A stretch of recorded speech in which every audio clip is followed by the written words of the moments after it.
Hello, and welcome to another edition of ESBR News. That's the Expeditionary School of Black River. We are your hosts. Pat Pullinen, Board member. ESBR board member. And Gary Blodgett, ESBR recent board member. So the last time we were here, we talked about the state approval and the process of that. Pat, can you go into the problems that you see that are happening with the state approval or the process so far? I'm not going to call it a problem so much. It's there.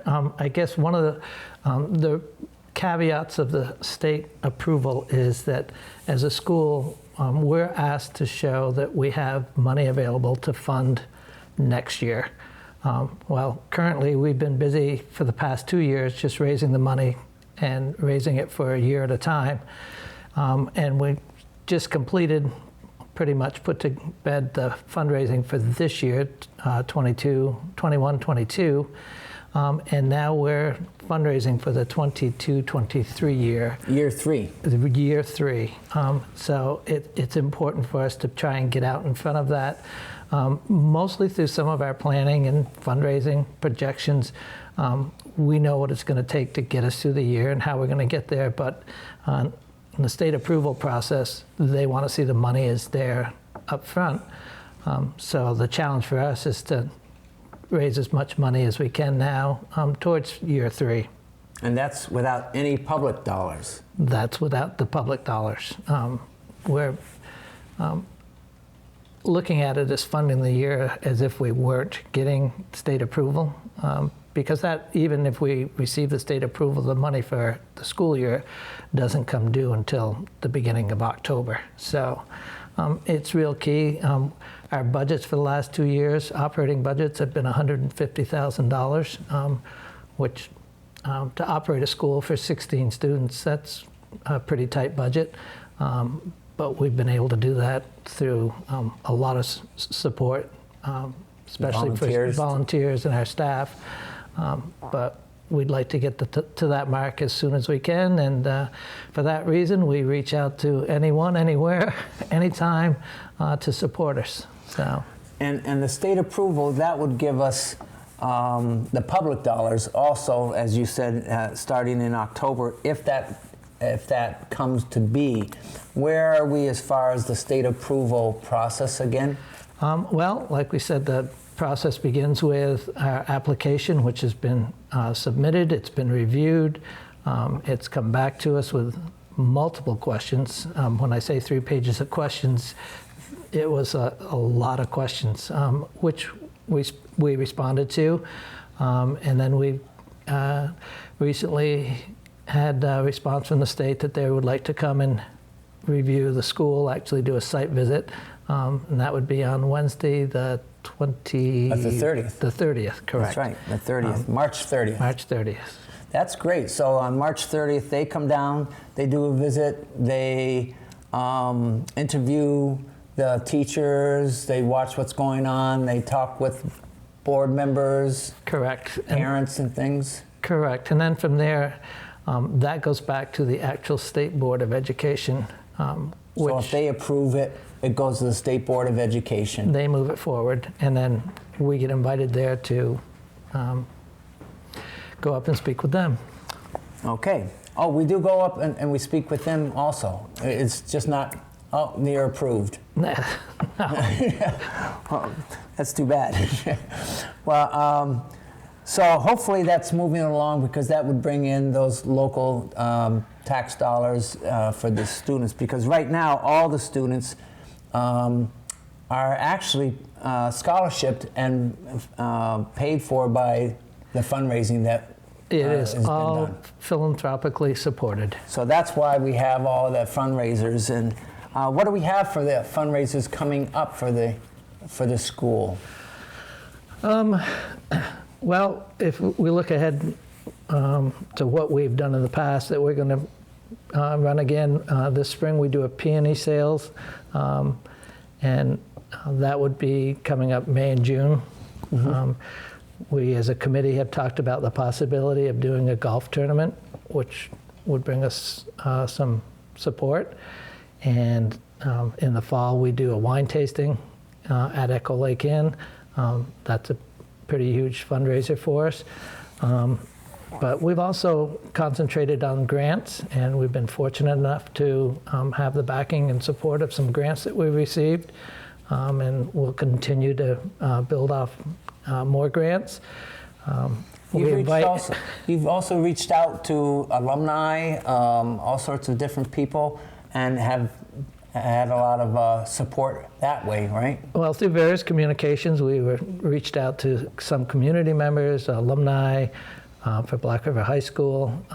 We continue our GoFundMe, which is live still, and we invite anybody to log in and make a donation. It doesn't have to be a large donation, but it's there and available to anyone. You can find that easily from just looking at GoFundMe under the Expeditionary School of Black River. Yep. Yep. And grants. There's been a lot of work on grants and receiving grants, and that's been successful. We've been fortunate to receive some local grants, as well as some national grants that have come through for us. Some directly impact student activities, some support basically the curriculum. One of the grants I remember we were able to use towards computers for all the students. Absolutely. We also have, if I recall right, we have a grant, well, we've got a tennis grant. We have some sports grants for that, and that actually segues us into our next topic, which was sports. Sports. So, Pat, what can you tell us about the extracurricular activities at ESBR? Well, to begin with, ESBR is a member of the Vermont Principals Association. So that allows our students to participate in programs through the state of Vermont.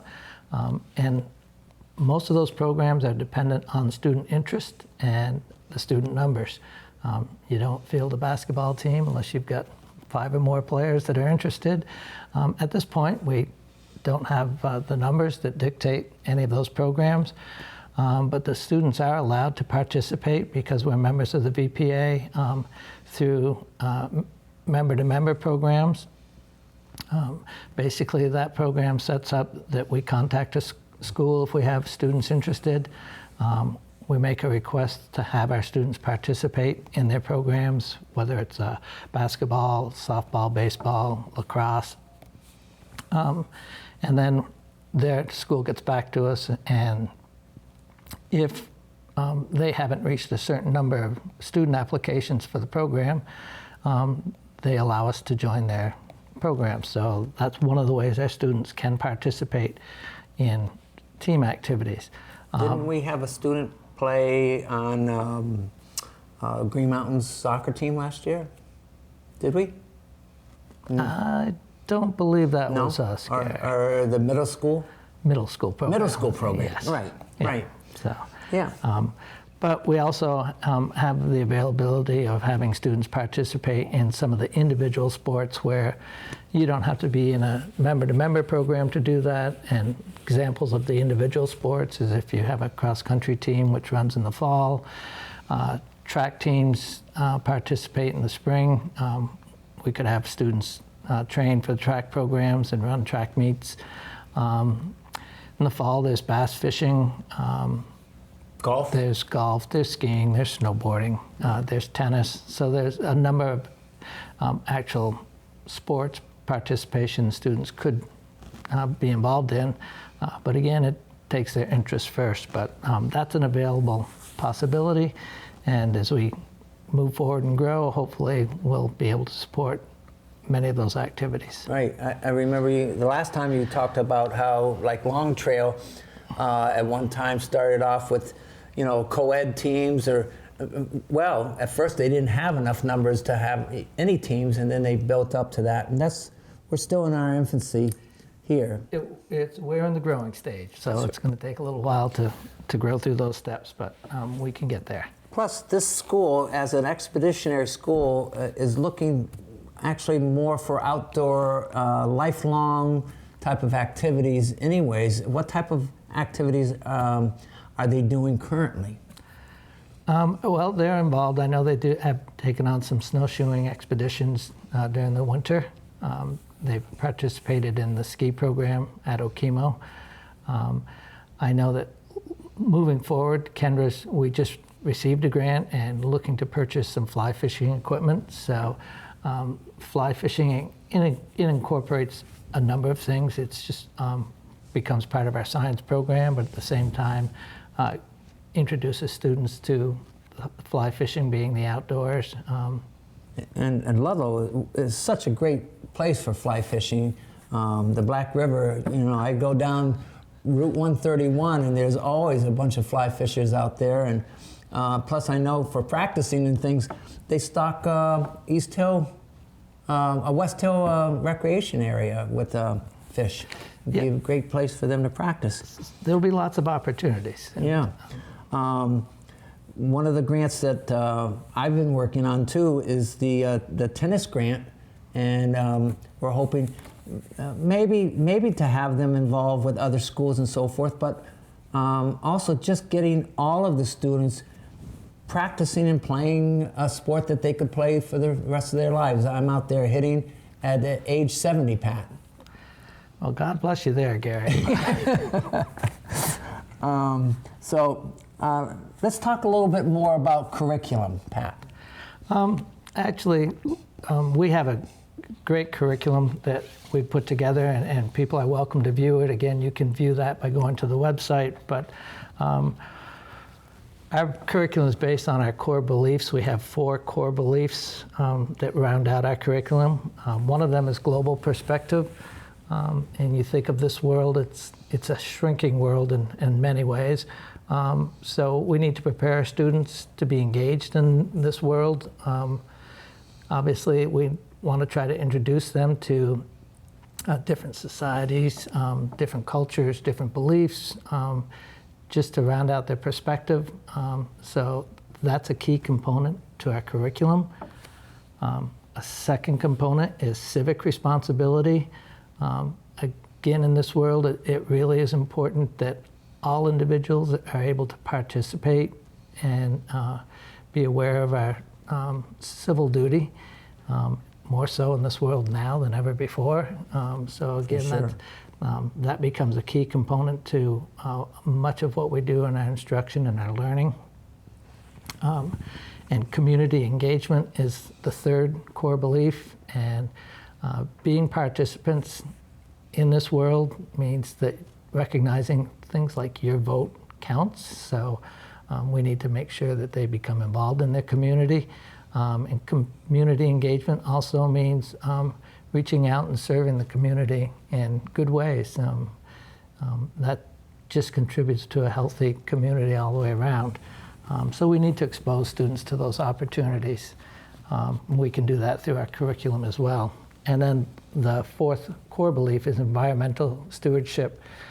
As I think going forward for this generation, unfortunately, they may be the ones that are left to solve the problems of the earlier generations, and what we have done to the earth and what we've done to our environment. So a real key component to the core education is environmental stewardship. I think I saw recently there was a major planting project that was going on, speaking of the environment and their science and so forth. I know that they're involved with John Heyer, who's here to teach the science class. And I'm sure if you go by the school at night, you notice the lights are on and things are growing. So, oh, that's great. Yep, they're involved. But one other key piece to our curriculum is the anytime, anywhere learning. What does anytime, anywhere learning actually mean? I think it's unique in that it provides students the opportunity to go out on their own, take on some of their own interests, And in doing so, they can earn their credits towards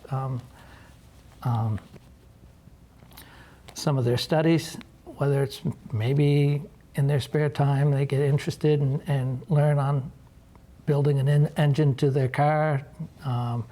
Maybe it's a vacation that they take somewhere and they get to explore some historical sites. And any of that they can do research on further and follow up, it gives them an opportunity to build on their educational profile. Oh. So it's a great opportunity. It also allows us to expand maybe at some point where some of the learning that students do is just summer learning. If they come here and decide that they want to be involved in a winter ski program and all their winter energy goes into skiing and training, they can earn their credits through activities that they do during the summer.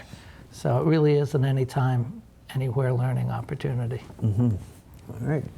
So another key piece to our curriculum that's I think is unique is that for juniors and seniors, we offer the opportunity for them to become involved in career academies. We are addressing 3 career academies, which really is an opportunity for students to learn skills, to follow a career path that's going to give them an opportunity to stay here in Vermont and work locally, or they could go beyond Vermont if they want with those skills. But those 3 career paths are agricultural and food sources. It's again learning about the environment, it's learning about the soil and growing and farming and the ecology. So it's a great opportunity for students if they choose in the junior and senior year not to follow the traditional path of the program. Another career choice they may choose is the hospitality and resort management. And living in this community, there's many opportunities for students. And again, that's a career choice that they can make through an academy program. And then the last one is informational technology. And you just can't say enough about the computer age and where we're going with opportunities in computer and technologies. Is that also where Trevor Barlow and his organization gets involved too? A lot of support comes to the Black River Innovation Campus for those opportunities. And along with these 3 career opportunities, we get an opportunity to offer students dual enrollment through Castleton State University. We've partnered with Dr. Rick Reardon up at Castleton University, and they have approved and supported our program. So Wonderful. It's a great opportunity for students as they move through at a junior and senior year. Presently, we do not have students involved in those 3 academies. So Pat, who are the people in the community that ESBR is working with? Some of them we've mentioned already. We've been really fortunate to establish partnerships with the Black River Innovation Campus, which is down in Springfield. They provide our students with a lot of online learning opportunities. And as I think about COVID, one of the things that probably came out of COVID is how we have pretty much attached ourselves to the online learning environment, where it was a little strange for us maybe before COVID. It became commonplace, students going through Zoom. And I think early on we'd heard before the high school closed, people asking questions like, how come we don't take the opportunity to offer more Zoom courses or online learning? So this is really a great opportunity because what they offer us is expansive opportunities. Worldwide. Yes. Right. We've also been able to work with Castleton University, and they've been very excited about our approach to our curriculum. And I think we're very fortunate to have an opportunity to work with them. Their doors are pretty much open to us in what we might have in mind. So that's a great opportunity. Fletcher Farms Arts and Crafts is a chance for students to go down and take art classes. Actually, I know our students have been involved with some art classes down there. That also goes to our anytime, anywhere learning, because during the summertime, a lot of the programs that Fletcher Farm Arts and Crafts offer are opportunities for our students to engage in what interests them. And get credit. Right. We've also had an opportunity to work with Fox Run Golf and Calcutta's as we move forward through hospitality and resort management. They provide us with the opportunities for students to go there and to train, to learn. So that's a good connection for us. And then Okemo Valley TV, we have had students that have come to do some apprentice work here at Okemo Valley TV. And as we move forward, the door is open for us to provide more opportunities. So that's great. That's great. So, well, let's wrap up here, Patrick. What's coming on as far as the school for the next few months? we mentioned, I think, one time before about Jake Norton, community watch program. That will be streaming live at Jackson Gore, the Roundhouse, and that's on March 31st. And that's at 7 p.m. That's a program, 100 Years of Everest, Correct. Is that right? Correct. Hasn't Everest been around longer than 100 years?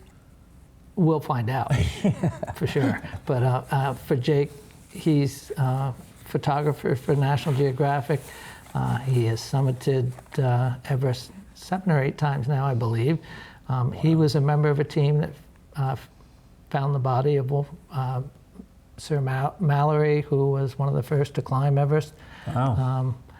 And unfortunately didn't make it back, but Jake was on the expedition that found his body. Wow. And has a lot to tell about Everest. Yeah, 7 times, and he's got some great photography, right? Correct. And so that's going to be at the Roundhouse. He's going to be live broadcasting streaming there, and showing his film at the same time, and having an opportunity for questions and answers. Correct. Wow, Yep. that's wonderful. It's a great opportunity, and that came about again through our head of school, Kendra Rickerby's association with him when they were at the International Training School in Nepal. Wow. So I'm looking forward to that. She has some nice connections, yes. doesn't she? Yep. And so people, if they want to, they can get tickets for that either at Mary Davis, right? Mary Debbie Davis Real Estate in Ludlow. Or also on our website, right? Correct. And if they don't want to come up to Roundhouse, if you don't want to come up to the Roundhouse, you can also Zoom it. And if you'd like to contribute, it's also a fundraiser for the school. But what a great opportunity for us to see this gentleman. Yep, I'm looking forward to it. Yep. And there's a play coming on. Our students have been working with Susan Hafner. They're producing their own play, We Are Nature. This again is going to be held in April. It's written by the students themselves, performed by the students themselves. I know that they're all very excited about it. I've dropped into school and watched them work on it, and their energy is just contagious.